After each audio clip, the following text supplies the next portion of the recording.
Hi everybody, back here EMD Automotive. This is Paul. Today I'm doing a right hand side rear door lock. As you can see, it's pretty involved. You got to completely remove the window regulator out and separate the glass and put a bit of tape there to hold it up just in case it falls down and breaks for safety. Then you got to remove the cable and the safety anti-trap, anti-theft cable, anti-theft for the lock.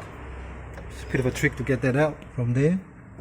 So that part there, this part here is got to go in there, in that part there. It's hard to put it in when you actually try to line it up. So you got to remove this trim here.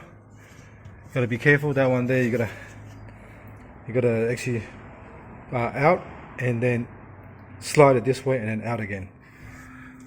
But the handle and the other one's pretty basic to come out. This one here, that one there, and make sure to put you always try to put a guard cover there so you don't scratch the car, as you can see. So pretty involved job. If you know how to do it, you can do it properly, but just take your time, adjustments, because it's really you don't want to muck about or break something. But this is the door trim. This is the actual door trim on the car. There's one screw there, one screw there, one screw there, T30, and one T30 there. So the only trim you gotta take the handle out. You gotta be careful. The little silver trim will break as well. But the actual, this is what you gotta take out. That trim there, the handle, and the T30. So it's one T30, 2, 3, and 4 for the rear right hand side door trim for this Cayenne, GTS Cayenne.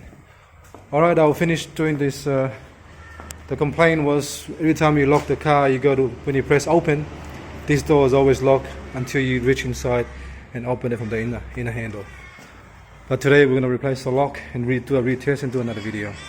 Alright, thanks for watching and please subscribe.